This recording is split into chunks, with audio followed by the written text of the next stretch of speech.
Marwadi university మంచి భవిష్యత్తు కోసం తెలుగు విద్యార్థులు ఇష్టపడే యూనివర్సిటీ. కాల్ 9059052378 9059052379.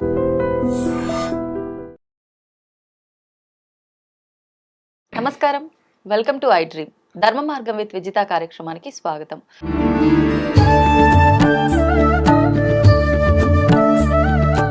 ప్రస్తుతం మనతో పాటు ఉన్నారు ప్రముఖ జ్యోతిష వాస్తు పండితులు, లలిత ఉపాసకులు నానాజీ పట్నాయక్ గారు. ఇప్పుడు వారితో మాట్లాడదాం. నమస్కారం అండి. శ్రీమాత్రే నమః. గురుగారు, మామూలుగా ఇంట్లో పెద్దవాళ్ళు ఉన్నప్పుడు చెప్తూ ఉంటారు మాలాంటి వాళ్ళకి, ఎప్పుడు లక్ష్మీదేవి లాగా ఉండాలి, మంచిగా కుంకుమ బొట్టు పెట్టుకొని పద్ధతిగా గాజులు వేసుకొని అలా ఉండాలి కలకల్లాడుతూ, ఇలా చెప్తూ ఉంటారు. మళ్ళీ ఆ వేసుకునే గాజులు కూడా ప్రజెంట్ ఇప్పుడు ఈ జనరేషన్ వాళ్ళమంతా కూడా ఏ శారీ వేసుకుంటే దానికి మ్యాచింగ్ ఇలా ఎక్కువ ఫాలో అవుతున్నాం. కానీ మనకు ముందు నుంచి పురాతన కాలం నుంచి ఉన్నదల్లా అంటే ఒక ఆకుపచ్చ, పసుపు పచ్చ, ఎరుపు, ఇవి శుభప్రదము. అమ్మవారికి ఇచ్చేటప్పుడైనా అవే, మనం ఎవరికైనా ఇచ్చేటప్పుడైనా మనం ధరించాలన్నా అవి మాత్రమే మంచిది అని చెప్పి అంటారు. నిజంగా మనం వేసుకునే గాజుల వల్ల కూడా మన లైఫ్ డిసైడ్ చేయబడుతుందా? ఇప్పుడు నేను గ్రీన్ కలర్ వేసుకుంటే అంతా నాకు శుభంగా ఉంటుందా? నాకు బ్లాక్ ఇష్టం, నేను బ్లాక్ కలర్ గాజులు వేసుకున్నా అపశకునంగా ఉంటుందా? ఇలాంటి చాలా మంది మాట్లాడుకుంటూ ఉంటారు మామూలుగా. ఇదంతా నిజమంటారా? ఏం చెప్తారు దీని గురించి? ఇక్కడ బ్లాక్ అపశకునం అని కాదు. బ్లాక్ అపశకునం అయితే గనక మీకు బ్లాక్ ఐస్ ఇవ్వడు కదా భగవంతుడు. మీకు ఈ విశ్వాన్ని చూసేటువంటి అదే బ్లాక్ హెయిర్ ఇచ్చాడు. అంటే నేను అనేది ఏంటంటే, ఒక బ్లాక్ బోర్డు ఒక స్టూడెంట్ జీవితాన్ని మార్చేస్తుంది. రైట్. ఐస్ బ్లాక్ కరెక్ట్ కాదు అపశకునం అనుకుంటే అసలు బ్లాక్ కలర్ పెట్టాడు కదా భగవంతుడు. ఆల్ కలర్స్ ఈజ్ గుడ్ ఇక్కడ. కాకపోతే ఏంటంటే ఒక్కొక్క కలర్ కి ఒక్కొక్క గుణం ఉంటుంది అని చెప్పారు శాస్త్రంలో. తమో రజస్ సత్వ గుణాలు ఉంటాయి. అయితే ఇక్కడ ఎందుకు కొంచెం అంటే ఈ బ్లాక్ కలర్ ఒకటి ఎక్కువగా ఎందుకు వాడకూడదు అంటారంటే, గాజుల విషయంలో మీ యొక్క ప్రయత్నం ఏదైతే ఉందో, ప్రయత్న స్థానాన్ని ఆస్ట్రాలజికల్ గా థర్డ్ హౌస్ అంటారు. ఈ థర్డ్ హౌస్ కి చెవులు ఈ ఇక్కడ వేసుకునే గాజుల స్థానంగా చెప్తారు ఆస్ట్రాలజీలో. అందుకని అక్కడ గనక ఒకవేళ రజోగుణ సంబంధంగా వచ్చింది, తమోగుణ సంబంధంగా వాళ్ళ యొక్క తత్వాలు మారితే ఒక రకమైన మొండితనం పెరుగుతుంది. ఇప్పుడు మీరు ఎందుకమ్మా, ఇప్పుడు ఇదే రూమ్ ఉంది, కంప్లీట్ వైట్ కలర్ ఉన్న రూమ్ లో మీరు కూర్చోండి, అలా అనిపిస్తుంది మీకు? చాలా ప్రశాంతంగా ఉంటుంది. అదే కంప్లీట్ బ్లాక్ కలర్ రూమ్ లో కూర్చోండి, కొంచెం అంటే ఇష్టపడ్డ వాళ్ళకి ఏమో గానీ దట్ ఈస్ డిఫరెంట్. ఇష్టపడ్డ వాళ్ళకి different, but something white colour ఉన్నప్పుడు అంత పీస్ఫుల్, వైట్ డ్రెస్ వేసుకున్నప్పుడు ఉన్న పీస్ఫుల్ బ్లాక్ కలర్ వేసుకున్నప్పుడు ఉండదు. బ్లాక్ కలర్ వేసుకుంటే అది బాగా ఇష్టం ఉన్న వారికి ఉండొచ్చేమో, కానీ 90% ఆఫ్ కేసెస్ వైట్ కలర్ వేసుకున్నప్పుడు వేరే ఉంటుంది. రెడ్ కలర్ వేసుకున్నప్పుడు టెంప్టింగ్ గా ఉంటుంది. మీరు గమనించండి, ఎవరైనా అసలు ఒక షర్ట్ వేసుకున్నా ఒక వ్యక్తి, లేకపోతే స్త్రీ ఏదైనా డ్రెస్ వేసుకున్నా ఆ తత్వం వేరే ఉంటుంది. అంటే ఒక కలర్ కి ఒక తత్వం ఉంది. ఆ తత్వం అనేటువంటిది వాళ్ళకి లైఫ్ లో దాని యొక్క ప్రభావం పడుతుంది, అంతేగాని అది బ్యాడ్ అని కాదు అక్కడ. ఇప్పుడు మీరు అర్థం చేసుకోండి, ఇప్పుడు రకరకాల బ్లడ్ గ్రూప్స్ ఉన్నాయి. ఈ బ్లడ్ గ్రూప్స్ మీద ఒక బ్లడ్ గ్రూప్ మీకు ఏ బ్లడ్ అది ఎక్కించాలో అది ఎక్కించాలి, వేరేది ఎక్కిస్తే అది మీకు పనిచేయదు. అలానే ఆ బ్లడ్ గ్రూప్ బ్యాడ్ అని కాదు అక్కడ, అది మీకు సెట్ కాదు.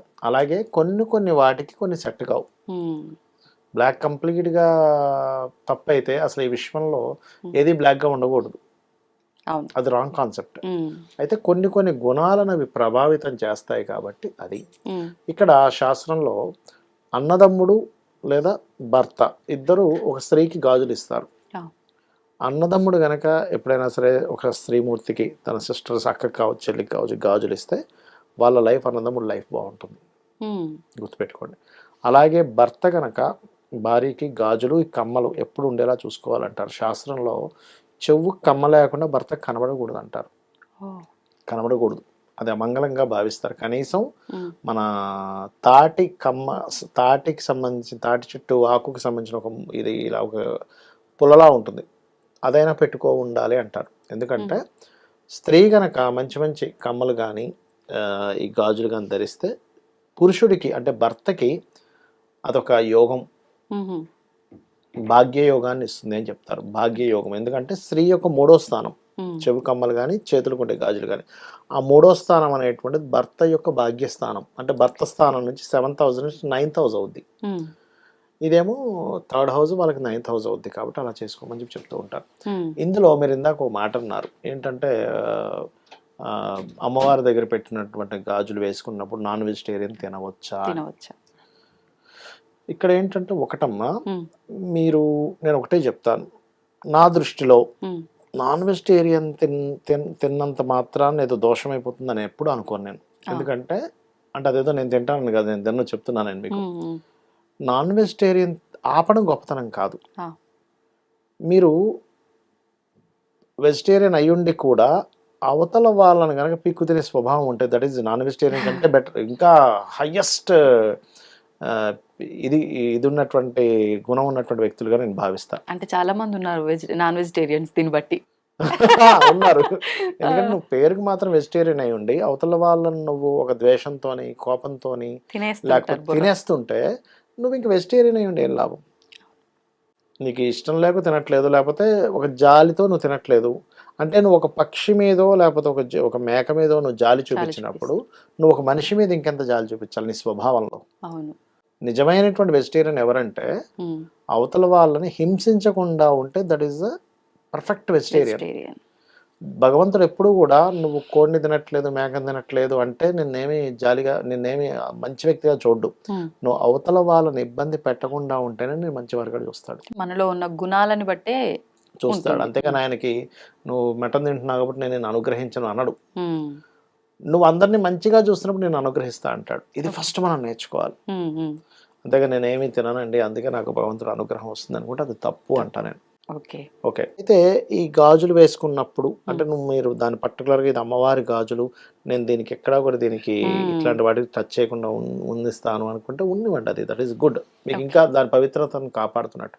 అంత మాత్రం చేత ఆ గాజులు ధరించినంత మాత్రం చేత మీరు వెళ్ళి ఆ గాజులతో వెళ్ళేదో తింటే ఏదో పోతుందని మాత్రం భయం పెట్టుకోకండి. ఎప్పుడు కూడా భగవంతుడి దగ్గర ఎలా ఉండాలంటే భయంతో బ్రతకూడదు. భగవంతుడితో ఎప్పుడు కూడా మనం భయంతో ఉండే రిలేషన్ ఎప్పుడు కూడా అమ్మో మనం ఏం తప్పు చేస్తామో అని భయమే ఉంటుంది కానీ భక్తి అనేటువంటిది ఉండదు. ఎప్పుడు భక్తి అనేటువంటి వారధి ఉండాలి భగవంతుడికి మనకి మధ్యలో.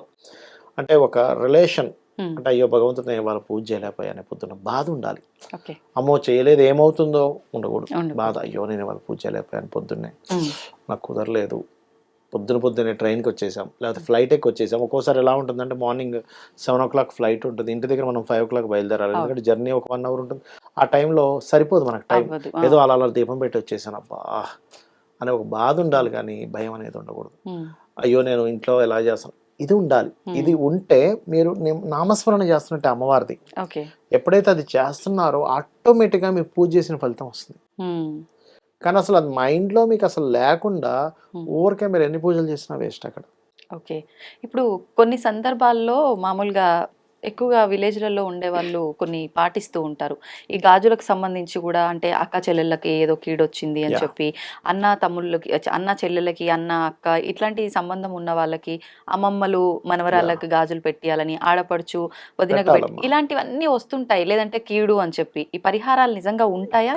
పనిచేస్తాం. మీకు ఎందుకు మీరు నోములు అది నోస్తుంటారు స్త్రీలు, జాకెట్ బట్ట గాజులు కూడా ఇస్తారు. ఎందుకంటే అది ఎంతమందికి మీరు పంచుతూ ఉంటే ఆ యొక్క దారిద్ర్యం తొలగుతుంది. మెయిన్ గా ఏంటంటే గాజులు ఇచ్చినా తీసుకున్న దారిద్ర్యం తొలగుతుంది. గాజుల విషయంలో మీరు ఒకరికి ఇచ్చారు, ఒక ఇంట్లో ఏదో మనకి వరలక్ష్మి వ్రతాలు పూజలు చేస్తుంటారు, నోములు నోస్తున్నప్పుడు జాకెట్ బట్ట 2 అరటిపళ్ళు తమలపాకు ఆకు ఒక 1/2 డజన్ గాజులు ఇస్తారు. అది ఎంత అద్భుతమైనటువంటి రెమెడీ అంటే చూడడానికి చాలా సింపుల్గా ఇచ్చుకున్నాం అనుకుంటాం కానీ ఇచ్చిన వారికి దారిద్రం పోతుంది, ఆ పూజలో పాల్గొని తీసుకున్న వారికి కూడా దరిద్రం పోతుంది. అది ఇద్దరికీ పనిచేస్తుంది. ఇప్పుడు ఇలా ఇవ్వాల్సిన సందర్భం వస్తే శుక్రవారాలు మంగళవారాలు చాలా వరకు ఇవ్వరు. అంటే నా లక్ష్మీదేవి వెళ్ళిపోతుంది ఇంట్లోంచి ఇలా భావిస్తారు చాలా మంది, ఇవ్వడానికి ఆలోచిస్తారు. నిజంగా అది అలా ఏం వెళ్ళిపోదు, అస్సలు అట్లా వెళ్ళదు. గుర్తుపెట్టుకోండి, ఎప్పుడైనా గుర్తుపెట్టుకోండి, మీకు గనక ధనయోగము లక్ష్మీ యోగం ఉన్నంత కాలము ఆవిడ ఒక అది పనిచేసి పెడుతూనే ఉంటుందమ్మా లక్ష్మీదేవి, మీకు ఇస్తూనే ఉంటుంది. మీకు సమయం అయిపోయిందంటే మీరు ఎన్ని చేసినా ఆయనకి అంత తొందరగా రాదు. ఎంతో భక్తితో ఏదో చేస్తే తప్పితే ఆవిడ అనుగ్రహం ఉంటుంది కానీ అలా ఏం పుసుకుని అలా ఏం వెళ్ళిపోదు. అలా అయితే అద్భుతం చేస్తే మళ్ళీ రావాల్సిందే. అంతే. అంటే మీకు యోగం ఉంటేనే రావాలి, లేదా మీరు నిత్యము ఏదైనా ఇప్పుడు యంత్రాలు ఉంటాయి కొన్ని. ఇప్పుడు ఎట్లా అంటే లక్ష్మీ యంత్రం అని ఉంటుంది, అది 1 feet by 1 feet లక్ష్మీదేవి బొమ్మ పెట్టి చుట్టూ దానికి సంబంధించినటువంటి కొన్ని బీజాక్షరాలతో కొంత ఉంటుందమ్మా ఉండి దాన్ని పుష్పావాసము జలావాసము ధాన్యావాసం చేస్తారు 3 రోజులు చేసి దానికి ఒక శక్తిని చేకూర్చి అమ్మవారిని ఆవాహనం చేసి అందులో పెడతారు. ఓకే. దానికి పద్ధతి పరంగా రోజు ఏ ఏ ఉపచారాలతో పూజ్యాలు చేస్తే అప్పుడు లక్ష్మీ అనుగ్రహం కలుగుతుంది. అంటే అసలు నీ దగ్గర రావడానికే అంత చేస్తే కానీ నీ దగ్గర రాదు. ఊరికే ఏదో నువ్వు గాజులు ఇస్తే ఏదో శుక్రవారం రోజు డబ్బులు ఇస్తే అట్లా వెళ్ళిపోయేటట్టయితే ఇంక అది అవును. కాదది. అయితే ఇంకొకటి, ఇప్పుడు ఆడవాళ్ళలో చాలా మందికి సెంటిమెంట్ ఏముంటుందంటే, వాళ్ళు వేసుకున్న గాజులు వాళ్ళ ఇంట్లో వాళ్ళకే, సిస్టర్కే కావచ్చు లేదంటే ఫ్రెండ్కే కావచ్చు, నాకు ఈ చీర మీదకి మ్యాచింగ్ బ్యాంగిల్స్ కావాలి, నీ దగ్గర ఉన్నాయి కదా ఇవ్వు అని అడిగిన సందర్భాల్లో, అమ్మో నా గాజులు నేను వాళ్ళకి ఇవ్వద్దు అనేటట్టుగా కూడా ఆలోచిస్తూ ఉంటారు. ఇంకొకటి నల్ల పూసల విషయంలో కూడా బ్లాక్ బీడ్స్ చైన్స్ ఉంటాయి, అవి ఇలాంటివి కూడా ఆలోచిస్తూ ఉంటారు. అవి ఇవ్వకూడదంట. మరి అలా ఇవ్వకూడదు. అయితే వాయనాల్లో ఎందుకు ఇస్తున్నాం గాజులు? అంటే అది వాయనం పర్పస్ లో ఇస్తున్నాము, ఇది మాత్రం నా సొంతవి వాళ్ళకి సరదాగా ఇవ్వచ్చమ్మా, అదేం తప్పు కాదు. అలా ఇచ్చినంత మాత్రం లక్ష్మి ఏం పోదు. అంత ఈజీగా లక్ష్మి పోయేది వచ్చేది కాదు. నా దృష్టిలో ఏంటంటే అంత ఈజీగా పోదంటున్నా నేను. అదంతా మన మిత్, అపోహ మాత్రమే అది. ఇట్లా ఇవ్వగానే అట్లా పోద్దని అని అనుకోవడం, అసలు అది అట్లా పోతే అది లక్ష్మీదేవి అవ్వదు ఫస్ట్. ఇప్పుడు గాజులు వేసుకోవడమే శుభప్రదం అని అనుకున్నాం, మంగళకరము. అయితే మట్టి గాజులే ముందు నుంచి కూడా మనకు ప్రసిద్ధి, మట్టి గాజులు వేసుకుంటే. కానీ ఇప్పుడు రకరకాల బ్యాంగిల్స్ వస్తున్నాయి, మెటల్ అని చెప్పి, పంచలోహాలు అని చెప్పి, అవన్నీ వాడొచ్చు అంటారా? మట్టి గాజులు ఎందుకు వేసుకోవాలంటే మట్టి కుజుడికి కారకుడు. కుజుడు మట్టి, వేరేవన్నీ కుజ సంబంధించినవి కాదు. కుజుడికి సంబంధించిన మెటల్తో తయారు చేసింది. మీకు దారిద్ర్యాన్ని తొలగించడానికి ఎక్కువ బలం ఉంటుంది, ధైర్యాన్ని ఇవ్వడానికి ఎక్కువ బలం ఉంటుంది. ఓకే, అందుకని మట్టి గాజులు వాడమని చెప్తారు సింపుల్ గా. మీకు మామూలుగా కింద పట్టీలు కూడా వేసుకోమంటారు. ఎందుకుమంటారంటే వీళ్ళకి ఈ లేడీస్కి వచ్చేటువంటి మెన్స్ట్రువల్ సైకిల్ ఏదైతుందో అది పర్ఫెక్ట్ గా సాగుతుందమ్మా. మట్టి అది మన పట్టీలు కానివ్వండి, లేకపోతే మెట్టెలు కానివ్వండి, ఇవన్నీ కూడా దానికోసమే చెప్పారు యాక్చువల్ మన దాంట్లో. ఇప్పుడు మామూలుగా మొలతాడు కట్టుకుంటారు పురుషుడు, హెర్నియా ఇష్యూస్ రాకుండా ఉంటాయి యాక్చువల్గా. ఇట్లా చాలా రీజన్స్ ఉన్నాయి దానికి. సంతోషం, నిజంగా చాలా అపోహలన్నీ కూడా క్లియర్ చేశారు. ధన్యవాదాలు. శ్రీమాత్రే నమః.